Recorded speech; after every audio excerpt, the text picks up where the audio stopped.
This is FYI News 13, brought to you by SSPTV and the Hazleton Standard Speaker.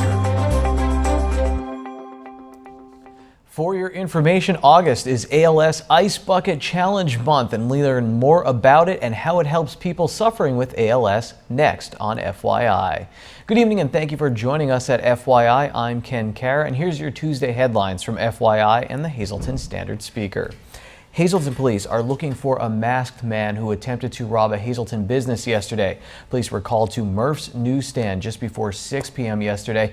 The masked man entered the store at 48 North Wyoming Street and demanded money. The suspect fled when they were told that police had been called. He is described as a dark-skinned man with a medium build, about 5 feet 6 inches tall. His face was covered with a red mask. Anyone with information on the incident is asked to call Hazleton police by dialing 911. Shots were fired from a moving vehicle last night in Hazel Township. It happened around 6 p.m. as the vehicle drove through the intersection of Alter and 22nd Streets. The shooter fired a handgun from inside a mid-sized black SUV with tinted windows. Several shell casings were found on the ground. Anyone with information is asked to contact Trooper Williams at 570-459-3890. This weekend, Eagle Rock Resort will hold their second annual ALS Ice Bucket Challenge, and they're challenging the public to help them raise funds for the ALS Association. Last summer, the ALS Ice Bucket Challenge just stormed through the country, really all over. You just saw videos being posted, celebrities everywhere. Big thing. We're here with two members of the Eagle Rock community to talk about their second annual ALS Ice Bucket Challenge. And joining me is Ginny Rainman, and also over here we have Candy Orr. Thank you so much for being with us. And Ginny, your husband has ALS, but you told me something right before we went on air. It was so big last year. You want it to be big every year because you said the guy who started this said every year, every August until we find a cure. Exactly. So it was. ALS is just a horrible, debilitating disease, and there isn't any cure for it. There aren't any drugs that are really for it. And what we've been going through, every 3 months we go down to Lehigh Valley, to the clinic, and you see occupational therapists, physical therapists, and all they do is monitor them and tell us what our needs are. You know, like it's a brace, it's a wheelchair, it's a walker, whatever, you know, he needs. And obviously, we have to go through Medicare, and it's a challenge. But we have a lot of support from the ALS Foundation. Tell us about your husband. What's your husband like? I mean, even before the disease and that, what's Tom like? He's a sweetheart. He is a very strong person. If it was me, I'd be crying every day. But he's there, he's still jovial. Fortunately, he still has his voice because a lot of people lose their voices. He is having difficulty now walking. But he doesn't complain. I've never heard him complain. All he says is, well, I was dealt a bad deal. You know? Strong guy and seemed very well liked. So liked, in fact, that the Eagle Rock community last year got really gathered around Tom, and that's kind of how this Ice Bucket Challenge started. Talk about how it started and what you're looking for this year. Well, we saw it on, it was publicized everywhere last year, and because, you know, Tom and Ginny both are such wonderful people, we decided to do it at Eagle Rock. It was a last-minute kind of thing, word of mouth, just internal with Eagle Rock property owners, and we had a great time, and we raised over $2,000. So we're hoping to do much better this year. We're starting a little earlier and trying to get the word out more, and we want to keep the money with the local ALS Foundation as opposed to the national, because the money will be used for Tom and people in the area around here then. So you're doing this Sunday, August 23rd at Eagle Rock, but now if the public, they want to donate, if they just want to help out with funds, how can they do that? They can just write a check to the ALS Foundation. And the reason you mentioned local, what exactly does the ALS Foundation do? This went like wildfire last year. Maybe people don't realize what they're actually doing for people with ALS. They have support groups, which was a big thing, and they are now doing for caregivers, which is so important as well. They're doing teleconferences every month, and most of them are women caregivers. It just seems like a lot of men have it, and for some of them, for me, it has been a blessing in that my husband is bad, but not as bad as some of these people. You know, some of them can't talk. They're using their laptops or their iPads and type in, and then, you know, they're getting the word out.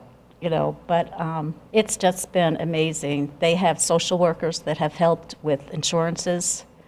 They have had all kinds of marketing which some people are not happy about because they feel, well, if they're spending this money to do fundraisers and paying salaries, but some of the salaries are the nurses and the social workers and home care, which they're giving to people.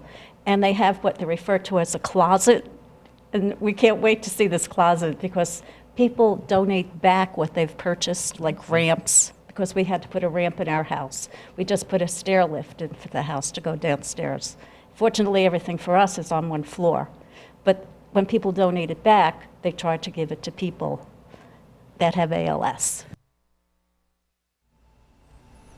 The whole ice bucket part is a lot of fun, but remember the most important part is to donate and to get the word out there about ALS, so please help out. Well, coming up next on FYI a lot, we continue our countdown to FunFest in Hazleton with a special segment. Then we'll talk weather, and after that we'll learn about the grand opening of the Pregnancy Resource Center in West Hazleton. Later in sports, we're back in the FYI Fast Lane to talk about this weekend's ABC Supply 500 IndyCar race with Dino Alberto, who you just saw there at Run for the Cannoli. This is FYI News 13, brought to you by SSPTV and the Hazleton Standard Speaker. The countdown continues to one of the largest street fairs around. Now there's just 23 days left until FunFest 2015 in downtown Hazleton. The fun, food, crafts, entertainment, along with the big parade takes place September 12th and 13th. And each Thursday until FunFest, our Lisa Sugar gives us a preview of some of what you can expect this year at FunFest. We are back talking about FunFest 2015, this year's theme, Homecoming. Mary Malone is president of the Greater Hazleton Chamber of Commerce.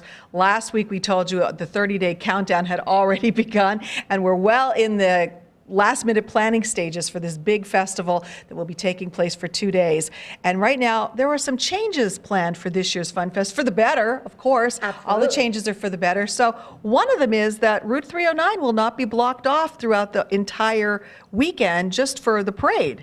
That's right. Lisa, we spoke about last week when I was here that, again, the chamber is both business success, commerce, transportation, all of those pieces, as well as the live and play. And so on Sunday, obviously, as the parade comes from West Hazleton straight down Broad Street, it will be closed off. But on Saturday, both Church Street, Route 309, and Cedar Street will remain open, again, major thoroughfares.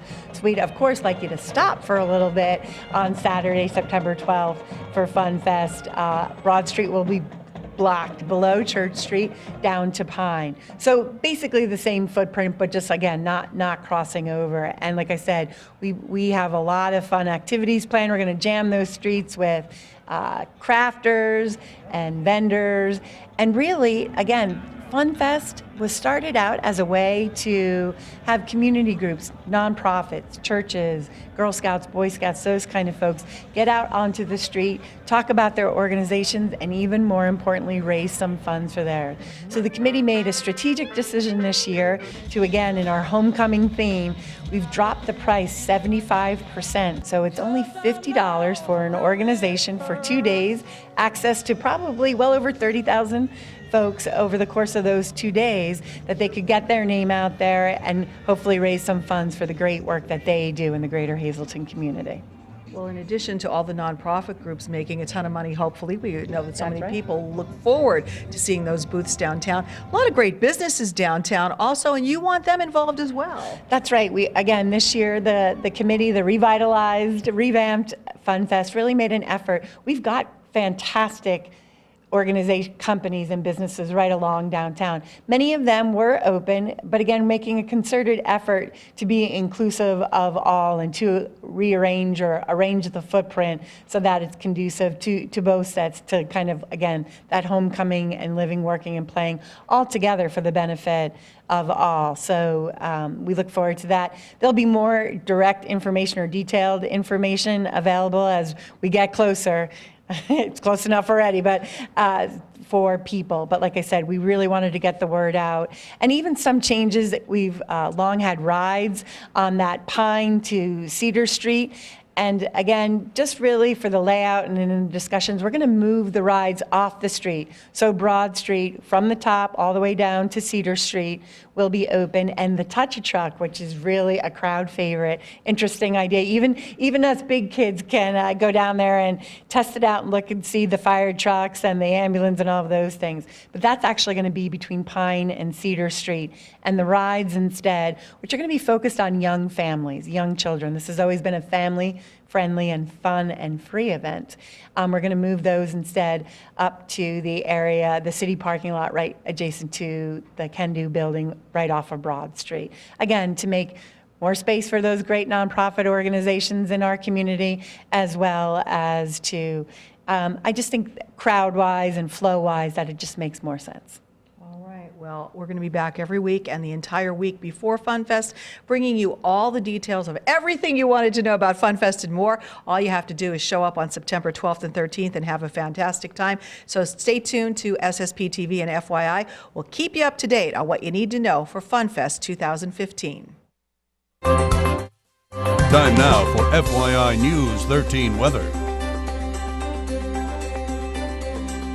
This weather shot was taken at the Lehigh Valley Health Network Health and Wellness Center. And if you look between the trees, get up, go stand very close to your TV, just like your mom told you never to do. Now, if you look between the trees, you can see the old St. Joseph's Hospital in Hazleton. That's a great view of the city from the airport beltway. Let's check out our weather forecast from the National Weather Service. There's still a hazardous weather outlook for our area. A cold front will bring showers and thunderstorms tonight. Heavy downpours are likely. There is moderate potential for minor flooding issues, and the potential also exists for isolated flash flooding, but the chance for that is not too high. So tonight, showers and a possible thunderstorm. That's mainly before 4 a.m. Then a chance of showers and thunderstorms after 4 a.m. as well. We'll get down to 66 degrees. New rainfall amounts between 3/4 and 1 inch possible. On Friday now, as we look at our extended forecast, 30% chance of showers with a thunderstorm possible afternoon, but a mostly sunny day with a high of 77. Friday night will be partly cloudy with a low of 58. On Saturday, mostly sunny, will be in the mid-70s. Saturday night, mostly clear with a low of 59. On Sunday, partly sunny with a high near 77. Sunday night, partly cloudy. Our low will be 60 degrees. And on Monday, 30% chance of showers and thunderstorms, but otherwise a partly sunny day, high in the low 80s. And Monday night will be partly cloudy with a low of 59. Brought to you by Valley High, the area's oldest ice cream and fast food restaurant. Stop on in for a cold treat including our ice cream and yogurt, or some hot food including our burgers, hot dogs, fries, and much more. That's Valley High, Route 93 in West Hazleton. Treat yourself today. It's been 2 years in the making, and on Tuesday, August 25th, the Pregnancy Resource Center will open up in Hazleton. We're joined now by the director from the Pregnancy Resource Center, Valerie White. Valerie, we appreciate you stopping by. And to start, let's talk about what the Pregnancy Resource Center is. What exactly is it? How would you describe what you guys offer? Well, the Pregnancy Resource Center is a member of CareNet, and CareNet, in case you're not familiar with them, is a pro-life nationwide organization with over 1,100 crisis pregnancy centers throughout the United States. And so our mission is to inspire and to empower those who are facing unplanned pregnancies to give their babies life. And we will do this through offering the love of Christ and teaching education and giving material resources. We also teach abstinence and healthy relationships, and we want to offer care and compassion for those who are facing, or for those who have suffered an abortion.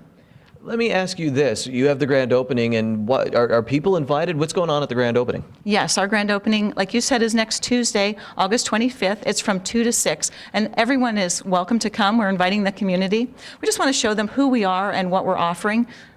So please come and join us. One of the first things we talked about was you said this was 2 years in the making. How did this come about? As you said, it was a small group of people. How did this all get put together? Yes, well, it was just a burden that was laid on the heart of numerous people. We're all from different churches. We all bring different gifts and talents to the table, which has been a true blessing. And we've had many people be very generous. We have a beautiful location, and all of our furnishings have been donated by others. So it's really been quite the journey, and it's exciting to be at the point where we are now. You told me you saw a need, high abortion rates in the area, and this is free for people, men and women, who want to come in and get some of these services. What are some of the services? You told me some interesting things you'll be offering for the people who come in. Yes, well, the girls can come in and they can take a pregnancy test at the center. Now, regardless of whether the result is positive or negative, the first thing we want to do is really build relationships with these girls that come into the center. We want to offer life skills. Those would be cooking or sewing or just how to take care of your family. We also offer an Earn While You Learn program, which is about 60 DVDs, and they start from conception to when the child is 2 years old. You know, a lot of times people will think of those who are pro-life as only caring about the child until the baby is born, but it's not so. With our Earn While You Learn, the girls can come in and they do a lesson with a client advocate, and then they have discussion, and then they are sent home with some homework. And if they come back the next week and they keep their appointment and they do their homework and maybe they bring their boyfriend or husband, then they earn what we call as mommy money. And they can take that to our baby boutique, which is located right in our center, and they can spend, if you will, on things such as diapers and wipes and clothing for their babies. So what we are is really, we are not a handout organization, we are a step-up organization. And we're looking to teach the girls respect and integrity and that they have value in themselves. That's interesting. So a lot to offer there. Come out to the grand opening to find out what's going on Tuesday, August 25th. And finally, again, this is free, but you are looking for people maybe to make donations to help you out and keep the program going. Absolutely. We will not be charging the girls anything for our services.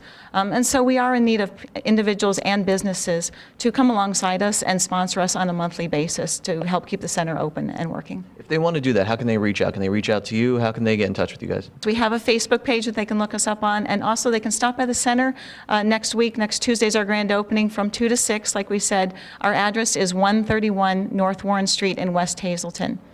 All right, so go check out the grand opening. We'll put up the contact information up on your screen. And Valerie, we appreciate your time today. Before we go to break, it's your midday winning Pennsylvania lottery numbers. Pick 2, 76, pick 3, 952, pick 4, 8705, and pick 5, 16036. Lottery numbers you just saw on FYI, brought to you by Boyer Insurance Agency, with 2 locations to serve you. One of them is on Sugarloaf Avenue in Cunningham, the other on Broad Street in Nescapec. Call Boyer Insurance in Cunningham at 570-788-3543 and in Nescapec at 570-752-7683. We talk racing in the FYI Fast Lane after this break. This is FYI News 13 Sports. Back in the FYI Fast Lane as we get ready for the ABC Supply 500 IndyCar race at Pocono Raceway this Sunday. Dino Berto, local motorsport journalist once again with us, runs the Run for the Cannoli with his wife at the St. Mauro Festival at Our Lady of Grace Church. And Dino, I have great video. You let me ride in the back of your car. It was like an IndyCar ride, and there's some great video of me back there just holding on, but I appreciate all the coverage. Excited about this race. It's exciting because there's only 2 left. This is the second to last IndyCar race, and you said there's a bunch of guys who still have a chance for this. You know, it's amazing, Kenny, going into Pocono this coming weekend. 10 drivers actually have a legitimate shot mathematically at the championship. If you're within 104 points coming out of Pocono, going into Sonoma, which is in 2 weeks in the season finale, they're paying double points for that race, so it's going to be very interesting. And I think one of the key things here with this particular race is that they moved it from last year and the year before, when it was around the 4th of July holiday. Now it's a little later into the year. I know it's still hot, but it should make for some interesting racing. And again, there's going to be a lot of excitement because of the championship chase going on in IndyCar. Right now in first place, Juan Pablo Montoya, NASCAR driver. He said Formula One driver, IndyCar now. What have you really seen from him? And he knows Pocono a little bit. He's raced it in NASCAR and now with the IndyCar. And you said he's the defending champion? Or? You know, he is the defending champion of the race at Pocono from a year ago. He's hooked up with Roger Penske, who has more 500-mile wins at Pocono than any other car owner. Rick Hendrick has the record for most 500-mile stock car wins, NASCAR wins, but Roger Penske, his very first win actually as a car owner in IndyCar was in 1971 at Pocono with Mark Donohue. It was his first ever 500-mile win, and he's been going on ever since. So he comes to that track loaded for bear. One of the guys I think you really need to look out for, though, and he's in second place in points right now, is Graham Rahal. His father, Bobby Rahal, is a former Pocono winner, and Graham right now, a lot of things working nice for him. He has a couple of wins on the season. He won at Fontana in a thrilling 500-mile race that probably is going to go down in history as one of the best ever. So he's coming in, and I think a lot of eyes are going to be on that particular team. Of course, the hometown favorite, Marco Andretti, a little sentimental for myself as well. We've always been Andretti enthusiasts, and if Marco can come in and pull something off here, it is going to be absolutely huge. And they always run well at this track. I wanted to ask you, Dino, about the crowds, NASCAR crowds who go out to these races. Is this a little different? I was watching video and it almost looked like a soccer game. They had Colombian flags flying and people all exciting. Is it a bit of a different crowd? You know, race fans are race fans. You're going to get the usual folks that come up there and watch that. But yes, indeed, there is a unique difference for myself after watching stock car racing up there, and then the IndyCar crowd comes in.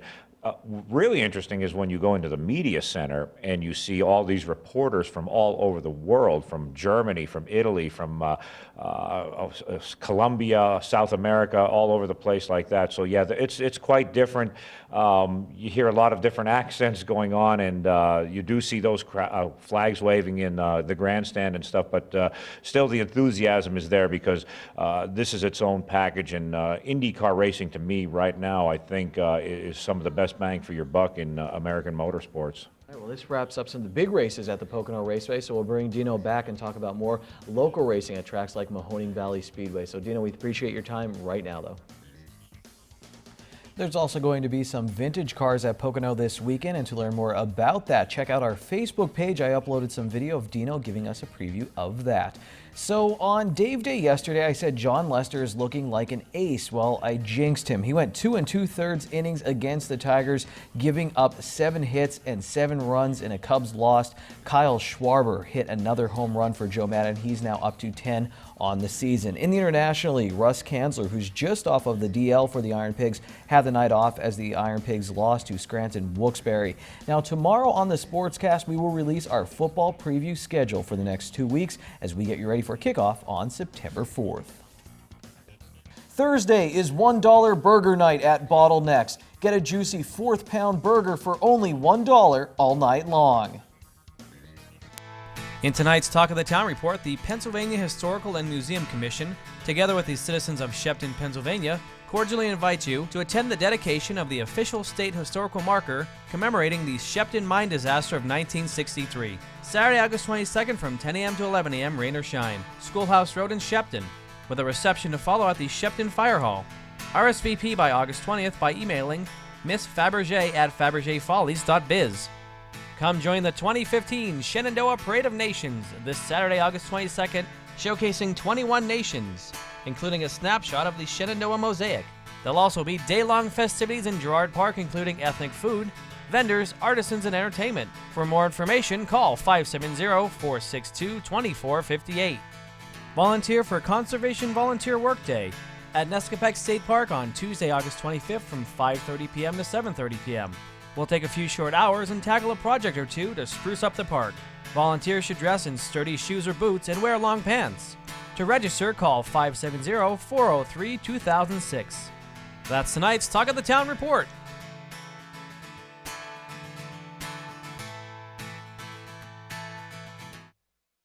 Attention pay-per-view subscribers, if you see your name now on Channel 13, you'll have 13 minutes to call in and win a free movie from Service Electric Cablevision.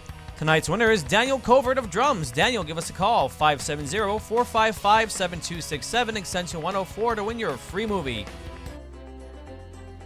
Happy birthday to my mother-in-law, Cheryl DeSabella. I hope it was a good one. We have to get out of here. We'll see you again on Friday. Until then, take it easy, everyone.